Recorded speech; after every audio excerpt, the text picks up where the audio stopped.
नमस्कार दोस्तों, आज का टॉपिक है चीफ लॉ असिस्टेंट, जिसके अंतर्गत 50 एमसीक्यू जो कि हिंदी में है। वीडियो स्टार्ट करने से पहले एक इंफॉर्मेशन है जो कि काफ़ी इंपॉर्टेंट है उन कैंडिडेट के लिए जो कि रेलवे में फॉर्म फिल कर रहे हैं। स्क्रीन पर आप देख सकते हैं government of India ministry of railway का नोटिफिकेशन है, जिसके अंतर्गत दो तरह के बोर्ड हैं, रेलवे रिक्वायरमेंट बोर्ड और railway requirement cell. Railway requirement board के अंतर्गत एग्जाम ग्रुप 3 है, NTPC, paramedical staff, ministerial and isolated category. और रेलवे रिक्वायरमेंट सेल जिसे आरआरसी कहते हैं, लेवल 1 पोस्ट के लिए एग्जाम ग्रुप बनाया गया है। यहाँ पर एनटीपीसी के लिए 28/2/2019 को 10+2 प्लस ग्रेजुएशन के लिए वैकेंसियां आई। 4/3/2019 को पैरामेडिकल का नोटिफिकेशन आया। 8/3/2019 को मिनिस्ट्रियल एंड आइसोलेटेड कैटेगरी के लिए नोटिफिकेशन आया, जिसके अंतर्गत चीफ लॉ असिस्टेंट है। और आज 11 तारीख है, कल 12/3/2019 को आरआरसी द्वारा लेवल 1 पोस्ट के लिए नोटिफिकेशन आ जाएगी। अब यहाँ पर समझने वाली बात है कि कैंडिडेट क्या गलती कर रहे हैं। कैंडिडेट गलती कर रहे हैं, एक से ज्यादा पोस्ट को फॉर्म फिल कर रहे हैं, जो कि नहीं करना है। पारा 13 में आप देख सकते हैं, उम्मीदवारों से यह अपेक्षित है कि वे पद मानदंड सारणी रिक्त सारणी देख लें और अपनी पात्रता के आधार पर जो भी लागू हो रेबो अथवा रेप से अर्थात रेलवे रिक्वायरमेंट बोर्ड और रेलवे रिक्वायरमेंट सेल में से किसी एक को ऑनलाइन माध्यम से आवेदन भरने संबंधी अपनी पात्रता सुनिश्चित करें। रेबो अथवा रेप से चयन में से जो भी लागू होगा उसे अंतिम माना जाएगा। एक से अधिक रेबो अथवा रेपसे को आवेदन करने पर जो भी लागू हो संबंधित केंद्रीकृत रोजगार सूचना के संदर्भ में प्रस्तुत सभी आवेदन अस्वीकृत कर दिए जाएंगे। तो आपको बात समझ में आ गई होगी। अब आप समझ गए होंगे कि ऐसा गलती ना करें कि स्टेशन मास्टर है, गुड्स गार्ड्स है, इसमें अधिक पोस्ट है, इसे भी फॉर्म फिल कर लेते हैं और चीफ लॉ असिस्टेंट का भी फॉर्म फिलअप कर लेते हैं, पैरामेडिकल स्टाफ से भी फॉर्म फिलअप कर लेते हैं और कल जो वैकेंसी आने वाली है उसमें से भी एक पोस्ट पर फॉर्म फिल कर लेते हैं। ऐसा नहीं है, आप किसी एक का ही फॉर्म फिल करके एग्जाम दे सकते हैं। नीचे मैं डिस्क्रिप्शन में इसका लिंक दे दूंगा, आप इसे पढ़ें, समझें और अपने हिसाब से फॉर्म फिलअप करें। मेरा मानना है यदि जॉब ही मुद्दा है कि हमें जॉब लेना है रेलवे में, तो सोच समझकर फॉर्म फिल करें, बाकी आपकी मर्जी। आइए देखते हैं एमसीक्यू। आइए देखते हैं चीफ लॉ असिस्टेंट से संबंधित 50 एमसीक्यू जो कि हिंदी में है और डेमो है। डेमो इसलिए क्योंकि स्क्रीन पर आप देख सकते हैं अलग अलग टॉपिक दिया हुआ है और नंबर ऑफ क्वेश्चंस इसके अलग अलग हैं। यहाँ पर आप देख सकते हैं इंडियन कॉन्स्टिट्यूशन से संबंधित नंबर ऑफ क्वेश्चन 3 से 5, एडमिनिस्ट्रेटिव लॉ से 2 से 3, जूरिस्प्रूडेंस से 3 से 4, लॉ ऑफ टॉर्ट्स 2 से 3, Hindu law, code of civil procedure, code of criminal procedure, IPC, Indian evidence act, contract act, limitation act, specific relief act, partnership, consumer protection act, human right, transfer of property, right to information act, company law और labour law. 20 अलग अलग topic के number of questions दिए हुए हैं। यहाँ पर इन्हीं को ध्यान में रख करके मैंने एमसीक्यू बनाए हैं। तो समय को व्यर्थ ना करते हुए शुरू करते हैं आज का टॉपिक अर्थात विषय। प्रश्न 1 है, किस अनुच्छेद के तहत एक व्यक्ति को अपने मूल अधिकारों के उल्लंघन के लिए उपचार पाने का अधिकार है? तो इसका उत्तर होगा अनुच्छेद 32। प्रश्न 2 है, समान कार्य के लिए समान वेतन संविधान में कहां उल्लेखित है? तो इसका उत्तर होगा राज्य की नीति निर्देशक तत्वों में।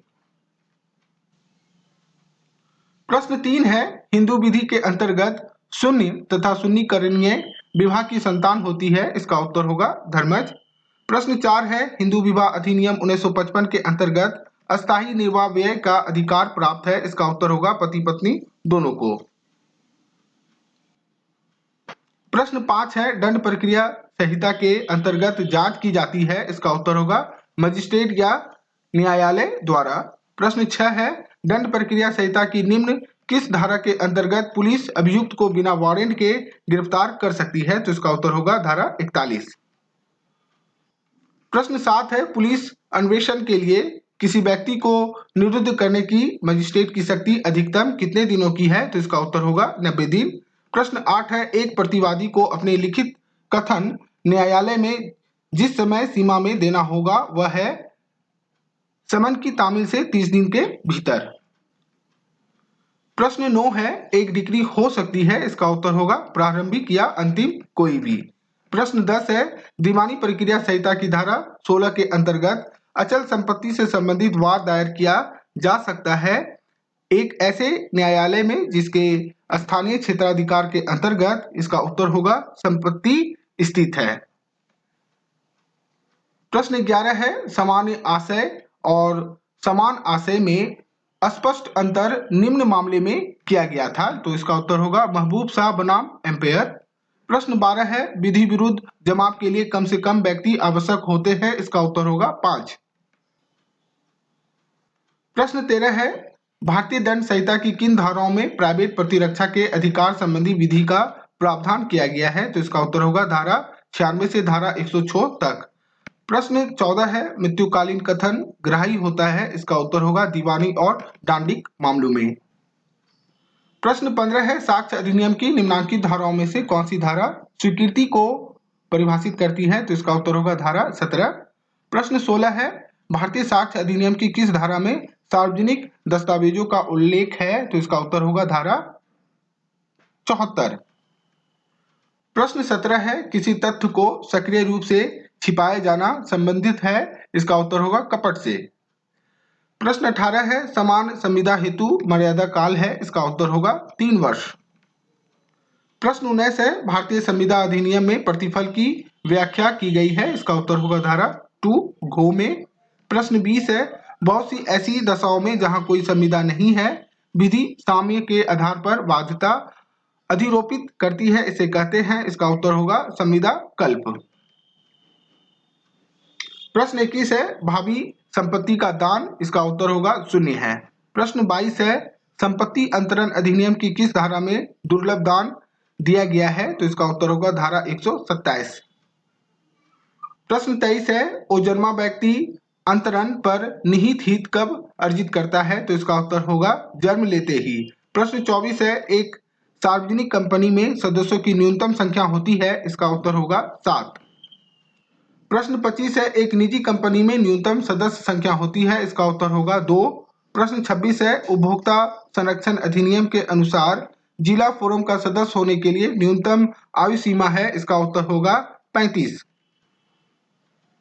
प्रश्न 27 है, कैबिनेट कितने दिन के अवसान के पश्चात प्रवृत्ति नहीं रहेगा? तो इसका उत्तर होगा 90 दिन। प्रश्न 28 है, सूचना न देने पर प्रत्येक दिन का कितना दंड होगा? तो इसका उत्तर होगा 250 से 25,000 तक। प्रश्न 29 है, सूचना प्राप्त करने हेतु आवेदन शुल्क क्या होगा? तो इसका उत्तर होगा 10 रुपए। प्रश्न 30 है, भागीदारी अधिनियम 1932 के अनुसार एक फर्म में अधिकतम भागीदारों की संख्या हो सकती है? इसका उत्तर होगा 20, 10 बैंकिंग कारोबार के लिए।